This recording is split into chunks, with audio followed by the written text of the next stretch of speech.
Hey there, my name is Harry Allen. I'm a senior at Texas Tech University here in Lubbock, Texas.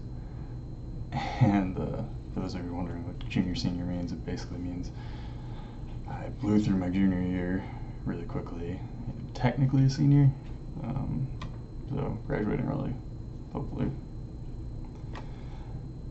I'm from Washington, D.C., more specifically the D.C. area, and even more specifically Northern Virginia. Just because when you tell people that you're from Northern Virginia, they think Richmond, which is not north.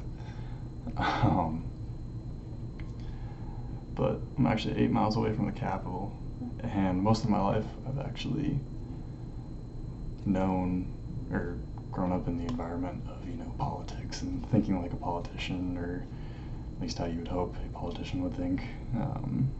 Being open to different perspectives, knowing when to double down in your beliefs and all the crap that comes with politics and whatnot. Which kind of brings me to my next point. Not so much DC politics, but Virginia politics. Our esteemed governor has had one hell of a week. He started the week off by supporting one of the state senators in Virginia on a bill that quite literally allows abortion, or would allow abortion up to the point of birth, or right before the moment of birth, or something. Maybe not, maybe just the moment before birth starts. It's some insane thing, basically within 24 hours of birth is the window. Which, I don't want to get into a pro-life, pro-choice argument, but to me, that's just like straight up murder. I mean, 24 hours before birth, you can go in and pull the baby out, and the baby, to my understanding, will do just fine on its own. And the fact that you're willing to rip it out and kill it is not murder to you, to me, just doesn't make basic logical sense. And I understand, if such a situation arises where the mother's life is in danger and you have to decide between the baby or the mother, that's a different conversation. But the one where it's just because the mother finds that it's inconvenient or it may affect her mental health, to my understanding, if you have a kid and you're a mom, your mental health isn't just going to change. It's especially your first kid, flips your life upside down. If you're afraid, join the club, whatever.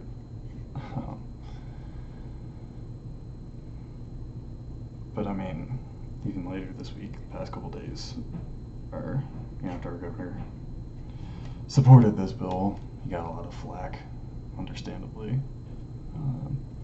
And then after, they found someone found a photo of him in blackface, brown face, I think is what he's reduced it to, standing next to a guy in a KKK costume. I'm not a minority, obviously. The most ethnic thing about me is that I'm Irish.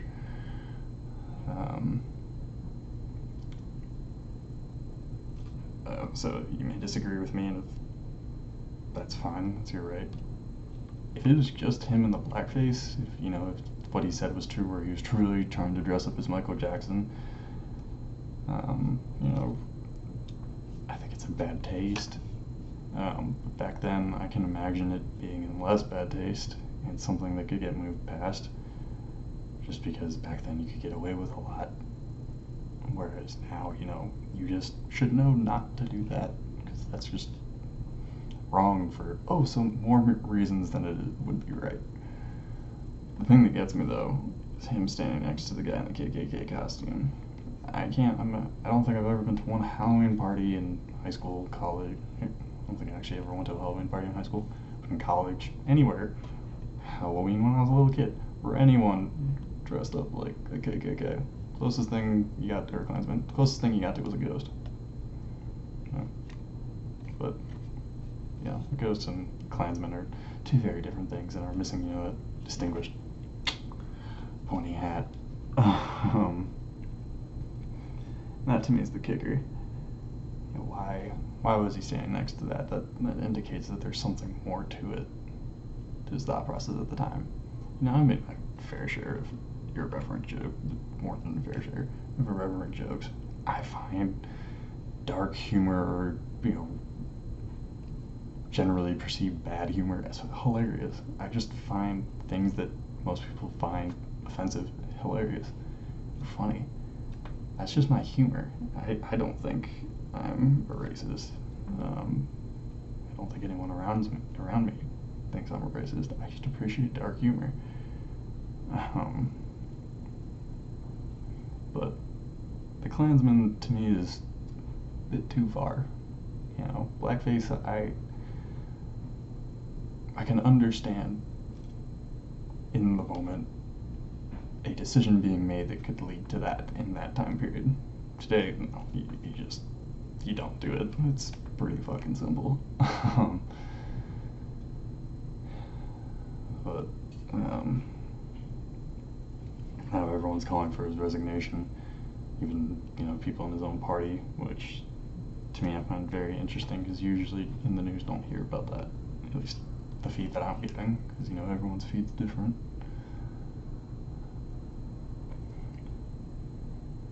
The lieutenant governor said that he's been treated with the utmost respect, and his family's been treated with the utmost respect by the governor, and I think that speaks to something, because the lieutenant governor is African American.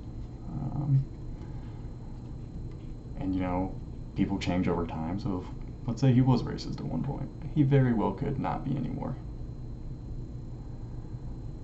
It's so ridiculous to me that it happened within a day where people were calling for his resignation, and some people were just calling for his resignation because he's a Democrat and they want to get a Democrat out. I didn't vote for him, but I don't think that this is the way he should go if he himself has changed. We're currently in a culture where the past dictates the future, and normally, from a physics and math perspective, that is how it works. But we're supposed to learn from the past and adjust the future based on what we've learned. And we're not learning much from digging up these things in the past. At this point, we can all agree racism is bad. So going back and digging stuff up just doesn't benefit anyone unless it proves that someone is racist now, which this hasn't done, to my understanding.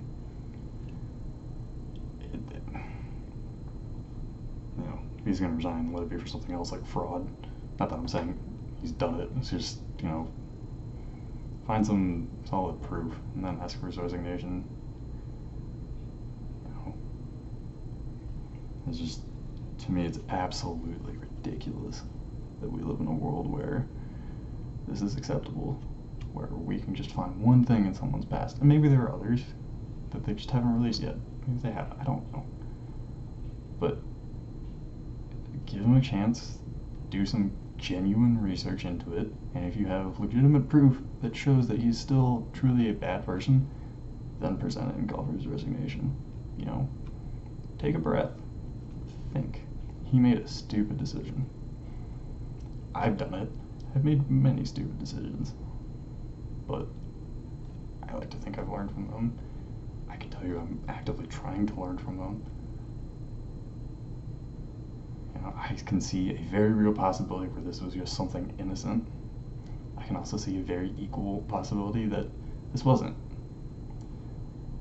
But then again, like I've been saying, he could have learned from it and moved on. It's also very possible that at one point he was a racist and now he's not.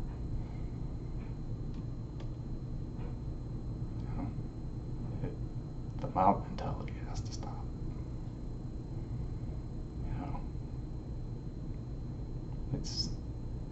It's gonna kill us sooner than you think.